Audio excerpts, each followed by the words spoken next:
ओसिनोको season 2 के episode 12 के शुरू में हम एक्वा के पास्ट लाइफ का सीन देखते हैं, जहां वो और सारीना, जो कि रूबी का पास्ट लाइफ सेल्फ है, दोनों रूफ टॉप पर रिलैक्स कर रहे होते हैं। लेकिन तभी गोरो, जो कि एक्वा का पास्ट लाइफ सेल्फ है, अचानक से सारीना की व्हील चेयर को धक्का लगाने लग जाता है। यहाँ दोनों काफ़ी ज़्यादा एंजॉय कर रहे होते हैं। तभी सीन चेंज होता है और हमें प्रेजेंट समय का सीन दिखाते हैं, जहाँ रूबी, आरिमा और मैमचो तीनों अपने नए सॉन्ग की रिकॉर्डिंग सुन रहे होते हैं और उन तीनों को वो सॉन्ग काफ़ी ज़्यादा पसंद आता है। बस अब वो लोग वीडियो रिकॉर्डिंग के लिए जाने वाले थे। आगे आरिमा कहती है कि कैसे रूबी और मैमचो दोनों को ये सॉन्ग इतना ज़्यादा पसंद आया है कि वो कराओके में जाके उसको गाते रहते हैं। फिर अगले सीन में हम देखते हैं कि मैमचो घर जाते वक्त वो अपने एक फ्रेंड के साथ बात कर रही होती है, जो कि उनके वीडियो शूटिंग में डायरेक्टर का काम करने वाली है। मैमचो की फ्रेंड कहती है कि वो एक ही दिन में दो शूटिंग करने वाली है। ये सुन के मैमचो काफ़ी ज़्यादा हैरान हो जाती है, क्योंकि एक ही दिन में दो चीज़ों की शूटिंग करना ये काफ़ी ज़्यादा सरदर्द का काम होने वाला है। फिर हमें अगले दिन का सीन दिखाते हैं, जहां आरिमा काफ़ी ज़्यादा एक्साइटेड होते हुए एयरपोर्ट पहुंच जाती है, पर वो वहां पहुंचने के बाद इतनी ज़्यादा खुश नहीं रह पाती, क्योंकि वहां उसको अकाने दिख जाती है। इस तरीके से आरिमा के पूरे सपने टूट चुके होते हैं। फिर हम देखते हैं कि रूबी अकाने के पास जाकर उसकी तारीफ़ करने लगती है। यह सुनकर अकाने उसकी भी काफ़ी ज़्यादा तारीफ़ करती है, यहाँ तक कि रूबी अकाने को अपनी बिग सिस्टर कहने लगती है और किसी नॉर्मल सिस्टर की तरह रूबी अकाने से पूछती है कि आखिर तुमको मेरे भाई में दिख क्या गया, कहीं उसको तुम्हारी कोई सीक्रेट बात तो नहीं पता चल गई। इन सब के बाद कोई खुश हो या ना हो, पर आरिमा वो कुछ ज़्यादा ही दुखी थी। फिर अगले सीन में लोकेशन मियाजाकी पहुंचने के बाद वो थोड़ा बहुत घूमते हैं और रिलैक्स फन करते हैं। इस दौरान एक्वा बस यही सोच रहा था कि मैं यहाँ क्यों ही आया। दूसरी तरफ हमें रूबी को दिखाते हैं, जो कि आसपास की चीज़ों को देखकर सोचने लगती है कि ये वही जगह है जहाँ मैं पैदा हुई थी और फिर बड़ी हुई थी और आखिर में इसी जगह पर मर गई। फिर भी इस जगह की हवा काफ़ी ज़्यादा फ्रेश है। दूसरी तरफ हम देखते हैं कि बाकी सभी वीडियो डायरेक्टर से मिल लेते हैं और वो मस्त बातचीत करने लगते हैं। पर जैसे ही आरिमा को पता चलता है कि आज के दिन वो सभी दो शूटिंग करने वाले हैं, तो वो बहुत ज़्यादा परेशान हो जाती है, क्योंकि सबसे पहले तो उसका सपना टूटा और अब उसको ओवरवर्क भी करना पड़ेगा। फिर आखिर में उसको ज़बरदस्ती ले जाया जाता है। फिर बचते हैं तो एक्वा और अकाने, जहां अकाने कई सारे प्लान बनाकर लाई थी कि आखिर वो क्या क्या करने वाले हैं, पर एक्वा उसको बताता है कि उसको कहीं और जाना पड़ेगा। अकाने के पूछने पर एक्वा बताता है कि वो हॉस्पिटल जा रहा है। ये सुनकर अकाने उससे बोलती है कि क्या तुम्हारे पेट में दर्द है या फिर बुखार आ रहा है। वो तो कई सारी मेडिसिन भी निकाल लेती है, जो कि वो एक्वा को ऑफ़र करती है, पर हमारा एक्वा सख्त मना कर देता है। फिर हम देखते हैं कि जब वो दोनों हॉस्पिटल की तरफ बढ़ रहे थे, उस दौरान अकाने पूछती है कि क्या तुम्हारे ग्रैंड पेरेंट्स, उनका घर यहीं आसपास है या फिर तुम्हारी माँ यहीं अपने घर वापस आई थी उनको जन्म देने के लिए। जिसका एक्वा कोई जवाब नहीं देता और कहता है कि मैमचो ने ये जगह रैंडमली सिलेक्ट की है। उसके बाद एक्वा हॉस्पिटल रिसेप्शन पर अपने ओल्ड सेल्फ के बारे में पता करता है, जिस पे उसको पता चलता है कि उन्होंने रिज़ाइन कर दिया है। इस चीज़ को बीते हुए 15 साल हो चुके हैं और मुझे नहीं लगता कि उस समय के मेरे कोई भी कलीग यहाँ पे अभी भी काम कर रहे होंगे, इसलिए मुझे यहाँ कोई इन्फॉर्मेशन नहीं मिलने वाली। उसके बाद वो दोनों वहाँ से निकल जाते हैं। वॉकिंग के दौरान एक्वा को ओल्ड मेमोरीज याद आने लगती हैं, जहाँ वो आई के साथ उसकी प्रेगनेंसी के दौरान वो वॉक करते थे। उसके बाद एक्वा अचानक से जंगल के बीच में जाने लगता है। ये देखकर अकाने थोड़ा सा घबरा जाती है, क्योंकि वहाँ कोई जंगली जानवर भी हो सकते हैं। पर एक्वा उसकी बिल्कुल भी नहीं सुनता और आगे बढ़ने लग जाता है। पर एक्वा उसी जगह पहुंच जाता है जहां से वह गिरकर मर गया था। तभी एक्वा अकाने से पूछने लग जाता है कि तुम्हें क्या लगता है कि 15 साल पहले अगर मेरा कोई पेट यहाँ से गिर के मर गया हो तब क्या मुझे उसकी डेड बॉडी मिलेगी? जिस पे अकाने बोलती है कि ये कई हद तक पॉसिबल है, क्योंकि उनकी बॉडी काफ़ी डिकम्पोज हो चुकी होगी पर उनकी हड्डियाँ अभी भी हो सकती है।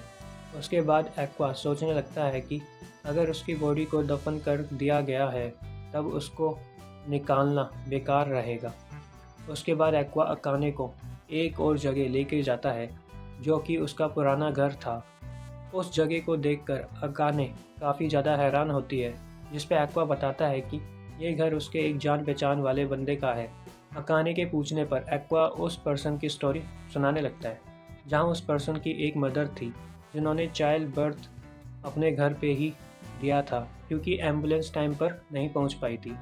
इस वजह से ब्लड लॉस के कारण उनकी डेथ हो गई थी। उसके फादर का कोई पता नहीं था, इस वजह से वो बच्चा ऑर्फनेज में जाने वाला था, पर उसके ग्रैंड पेरेंट्स ने उसका ख्याल रखने का डिसीज़न लिया।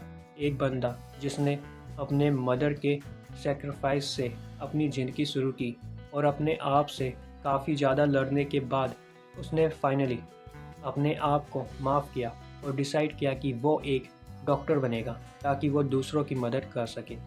पर स्टिल एक डॉक्टर बनने के बाद भी वो डिसअपॉइंट था।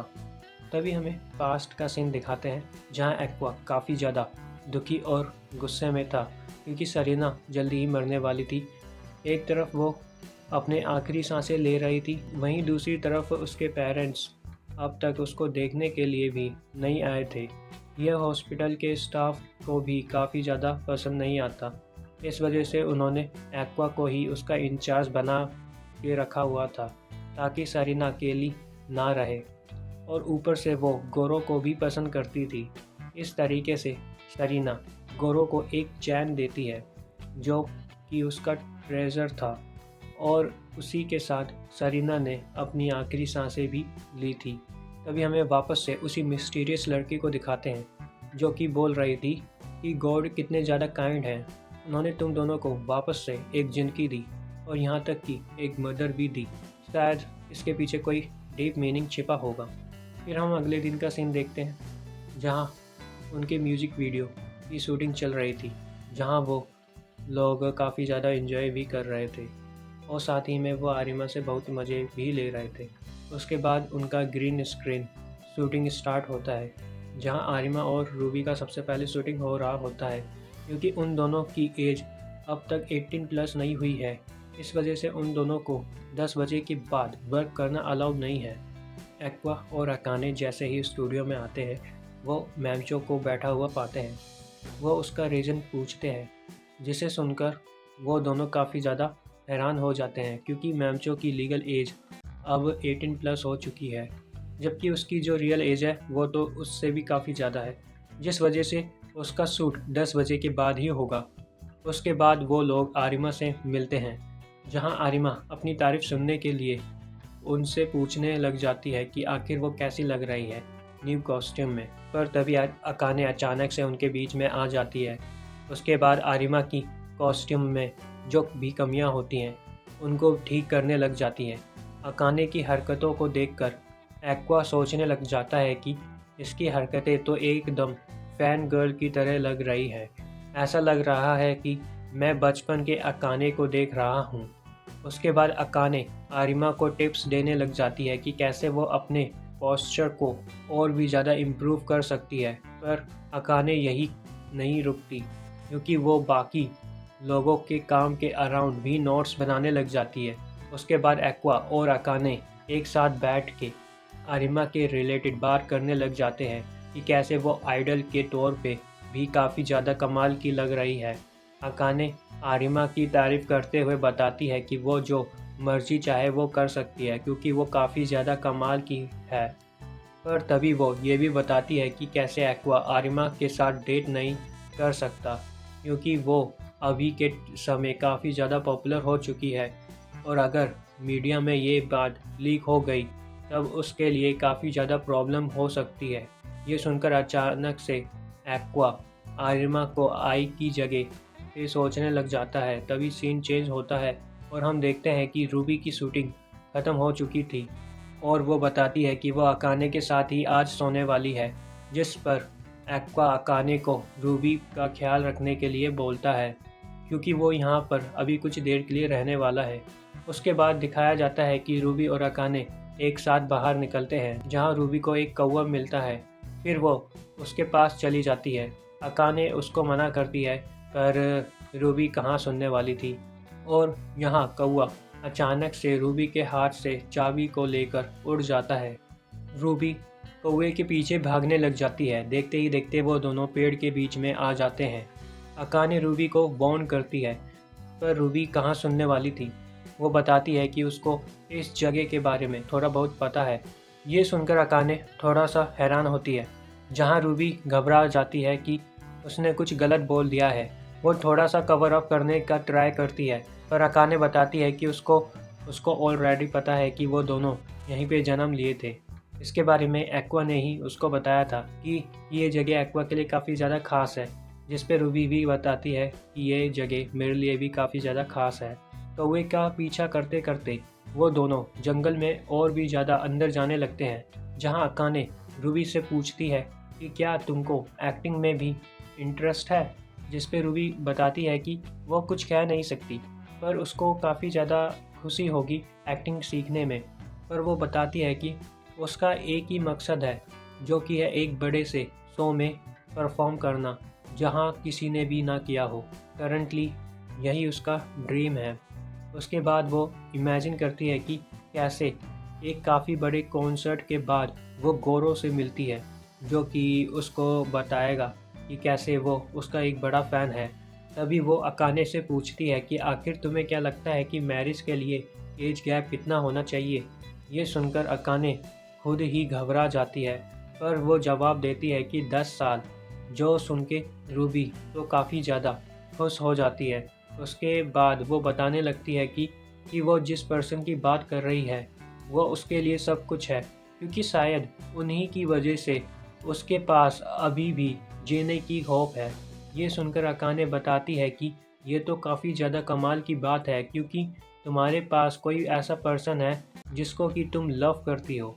पर मेन प्रॉब्लम है कि रूबी को ये नहीं पता कि आखिर वो पर्सन कहाँ पर है, जिस पर अकाने उससे प्रॉमिस करती है कि वो उसकी मदद करेगी उस पर्सन को ढूंढने में। तभी रूबी अपने ख्यालों में सोचने लगती है कि वो गोरो से मिलने के बाद उसको प्रपोज करेगी और उसके बाद वो उसके साथ शादी कर लेगी। पर तभी अचानक से उसकी नज़र वापस से कौवे पर जाती है, जो कि एक छोटे से श्राइन के पीछे एक गुफा में चले जाता है। रूबी अचानक से उसका पीछा करते हुए उस गुफा के अंदर घुसने लग जाती है, पर अकाने उसको रोकने की कोशिश करती है, पर उसका कोई फ़ायदा नहीं था। जैसे ही वो अंदर जाते हैं, वहाँ उनको एक स्केलेटन दिखता है। अकाने वाइट कोट देखकर बोलने लगती है कि शायद ये पर्सन कोई डॉक्टर होगा। दूसरी तरफ रूबी को ये तो पता चल गया था कि आखिर ये स्केलेटन किसका है, क्योंकि वहाँ पर एक चैन भी पड़ी थी, जो कि उसने उसको गोरो को दिया था अपनी पिछली लाइफ में। और फिर इसी के साथ ये एपिसोड ख़त्म हो जाता है। हे गाइस, आपको ये एपिसोड कैसा लगा कमेंट में ज़रूर बताना। अगर वीडियो अच्छी लगी हो तो वीडियो को लाइक, शेयर और चैनल को सब्सक्राइब भी कर लेना। सायोनारा। अब आपसे मिलते हैं अगली वीडियो में। मताने।